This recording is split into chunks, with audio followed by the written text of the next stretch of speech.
ओम शांति पाल भाई। ओम शांति ईश्वर भाई। पाल भाई, आज 10 अप्रैल है और आज हमारे आदरणीय रतन मोहिनी दादी जी, जो संस्था की मुख्य प्रशासिका थे, उनका आज 9:55 पर अंतिम संस्कार होगा। और स्थान यहीं पर है जो दादी कॉटेज के सामने है अपना, रतन मोहिनी दादी कॉटेज जो गार्डन है वहीं पर अंतिम संस्कार होगा। तो पूरे भारत क्या पूरे देश के भाई बहनों की तरफ से दादी जी को भावपूर्ण श्रद्धांजलि। तो आज खास बाबा भी अपने बच्चों को कह रहे कि अपनी उन्नति के लिए रोज़ पोता मिल निकालो, सारे दिन में चलन कैसे रही चेक करो। बाबा बोलता है यज्ञ के प्रति ऑनेस्ट कितने रहे, ऑनेस्टी मेन है यज्ञ के लिए। तो इसके ऊपर आज मुरली पालोगे, थोड़ा हेडलाइंस है आज की। आज हमारी दादी जी को अंतिम विदाई है जी। हमारी दादी जी ने अपने जीवन से एक आदर्श जीवन जी करके अपने जीवन से जो प्रेरणा दिया है वो सारा ब्राह्मण परिवार के लिए एक उदाहरण है। सदा मुस्कुराता चेहरा, हर आत्मा के प्रति शुभ भावना, शुभकामना। दादी का एक चीज़ मेरे को बहुत दिल से लगता था, जैसे दादी मुरली सुनाती थी ना, लास्ट में जब मुरली सुनाने के बाद तुरंत लोग उठने लग जाते थे, तो दादी जो 3 मिनट का गीत बजता है उसके लिए बोलती थी, अरे 3 मिनट योग करके तो जाओ भाई। क्योंकि वो 3 मिनट में क्या होता है, जब साइलेंस में बैठते हैं तो मुरली की जो भी पॉइंट होती है वो रिवाइज हो जाती है, वो सारे दिन के लिए फिर अंडरलाइन हो जाता है। इसलिए तो सिस्टम बनाया हो। तो इसलिए दादी की इतनी शुभ भावना रहती थी और दादी के वो बोलने के जब ऐसे तरस आता था, दादी को रहम आता था, मेरे भाई बहन मुरली को एक बार रिवाइज कर लें तो सारा दिन के लिए आत्मा जो है एक्टिवेट रहेगी मुरली से। पाल भाई तो दादी खुद अटेंशन देती। तो ये चीज़ दादी की जो शुभ भावना है ना, वो मेरे दिल को बड़ा लगता था। जी जी।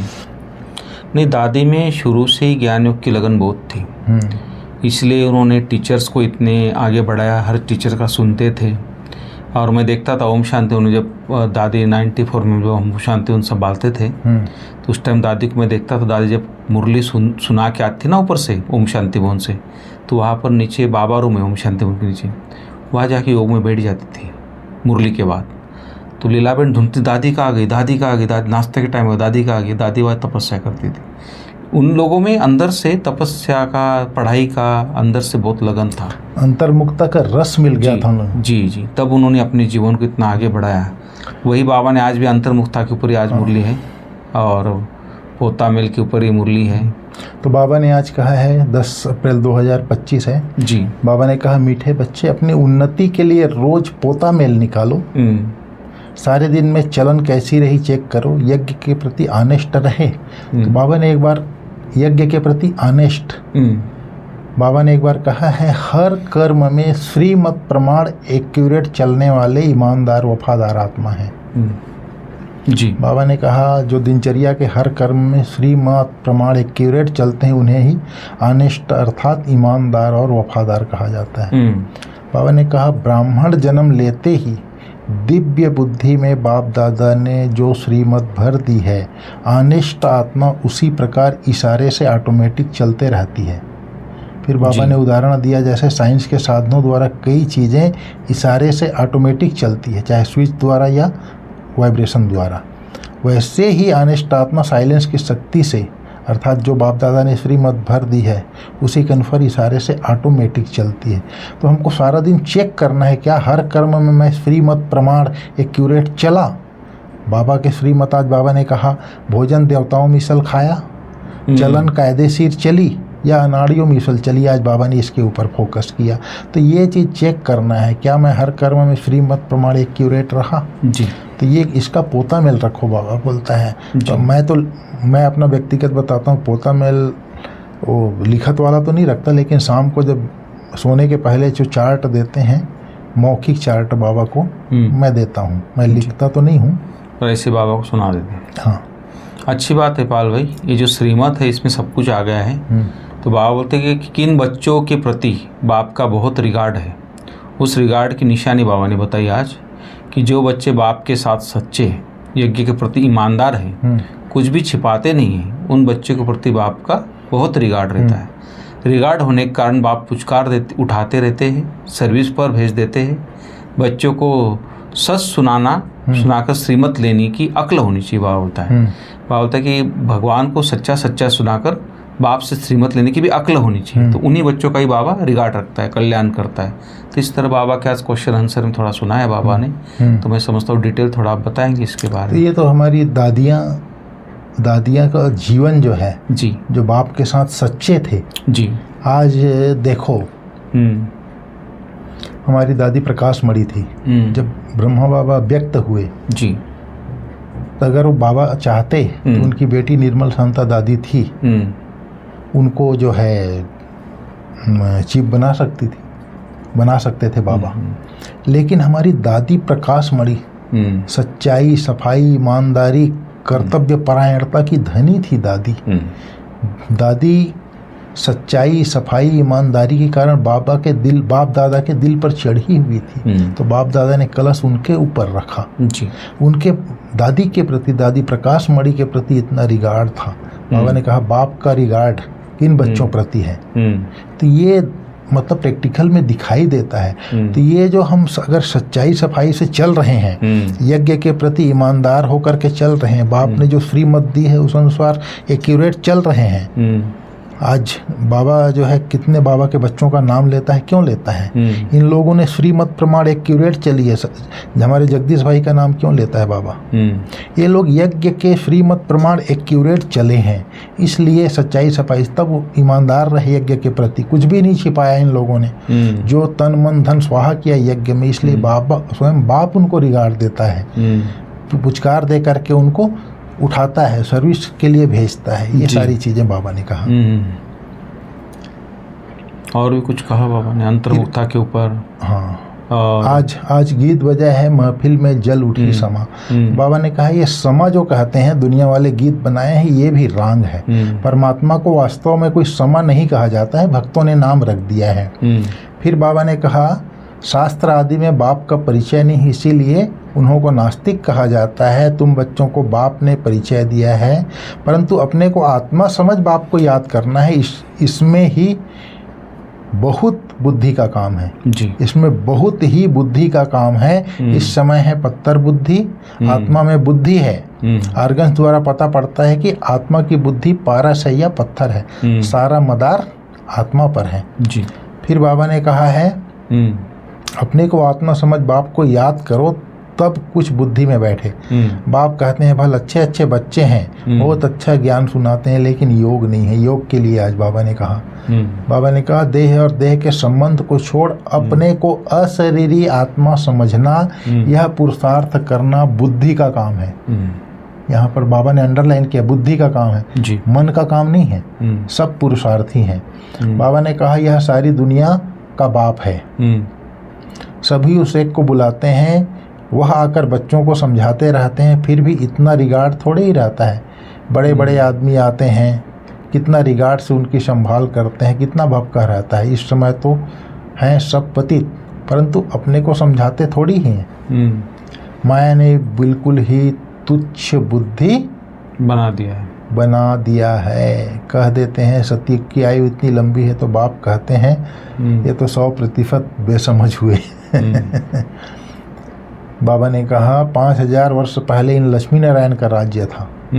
दैवी गुण वाले मनुष्य थे, इसलिए उन्हों को देवता और आसुरी गुण वाले मनुष्य को असुर कहा जाता है। असुर और देवता में रात दिन का फर्क है। कितना मारा मारी झगड़ा लगा पड़ा है, खूब तैयारियां होती रहती है। इस यज्ञ में सारी दुनिया स्वाहा होनी है। बॉम्ब्स बनाए हैं वो, फिर इतने ढेर बॉम्ब्स बन जाएगा, बाबा बोलता है सेकंड में विनाश हो जाएगा। अब फिर बाबा ने फिर कहा हे आत्माओं मामेकम याद करो, यह भी समझ से याद करना है। ऐसे ही शिव शिव तो बहुत कहते रहते हैं, छोटे बच्चे भी कहते रहते हैं, बुद्धि में कुछ समझ है नहीं, अनुभव से नहीं कहते हैं कि वह बिंदी है, हम भी इतनी छोटी बिंदी है। ऐसे समझ से याद करना है। पहले तो मैं आत्मा हूँ यह पक्का करो, फिर बाप का परिचय बुद्धि में अच्छी रीति धारण करो।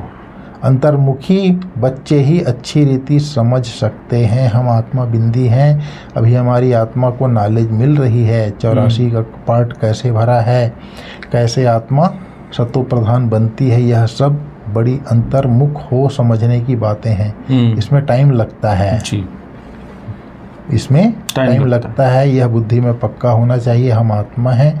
शरीर का भान कम हो तब बातचीत करने में सुधार हो, नहीं तो चलन बिल्कुल ही बदतर हो जाती। बाबा कहता है अपने को शरीर से अलग नहीं समझते हैं, देह अभिमान में आने के कारण कुछ न कुछ कह देते हैं। यज्ञ से तो बड़े ऑनेस्टी चाहिए।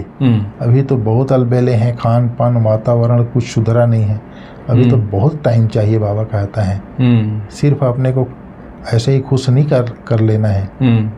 वह तो जैसे अपने आप को मियाँ मिट्ठू समझना, अपने को खुश करना अर्थात चना चबाना है। इसमें बड़ी अंतर्मुखता चाहिए जी। फिर बाबा ने कहा निश्चय है हम बच्चे बने हैं, बाप से स्वर्ग का वर्षा मिलता है।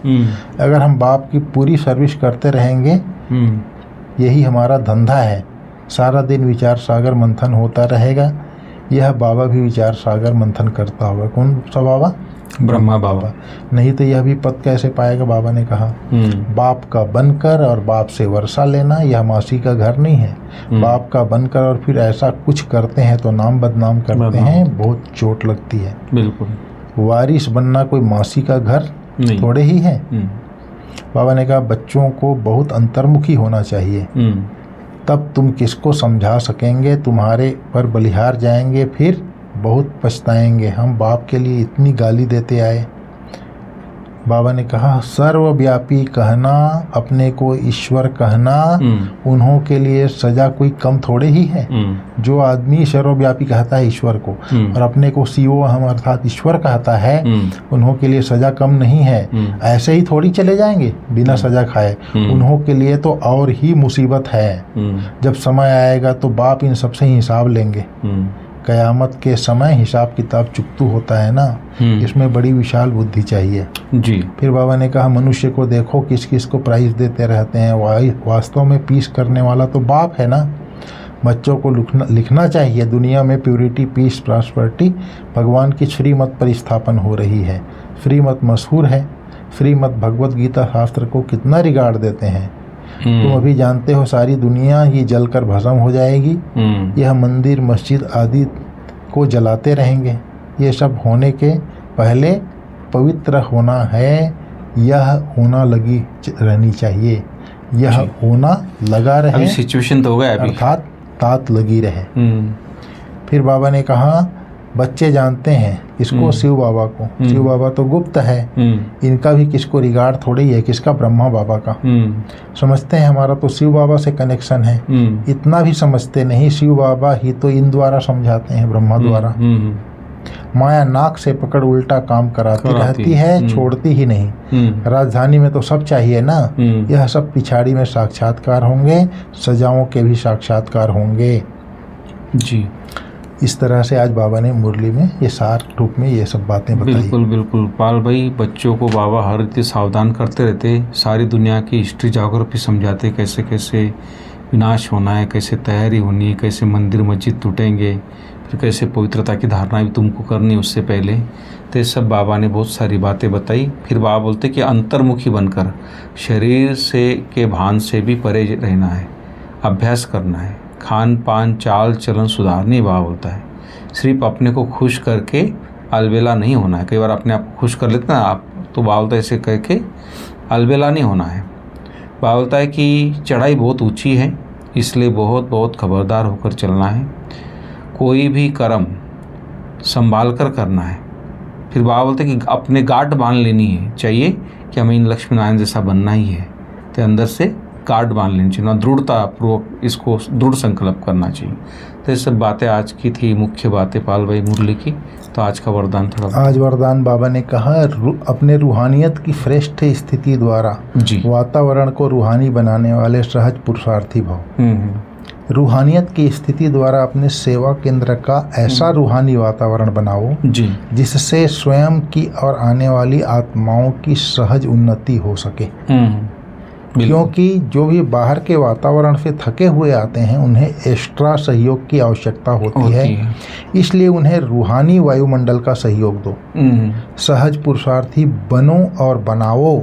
हर एक आने वाली आत्मा अनुभव करे कि यह स्थान सहज ही उन्नति प्राप्त कराने का है। तो अपने आप को रूहानियत में हम रहेंगे, रूहानियत की श्रेष्ठ स्थिति होगी, तब वातावरण को रूहानी बना सकेंगे और अन्य आत्माओं, स्वयं भी सहज पुरुषार्थी बनेंगे, अन्य आत्माओं को सहज पुरुषार्थी बना सकेंगे। बिल्कुल। आज का स्लोगन में बाबा ने कहा, वरदानी बन शुभ भावना और शुभ कामना का वरदान देते रहो। जी। तो इसके लिए वरदानी बनने के लिए हर मेरे बोल वरदानी बोल हो जी, तब शुभ भावना शुभ कामना का वरदान दे सकेंगे।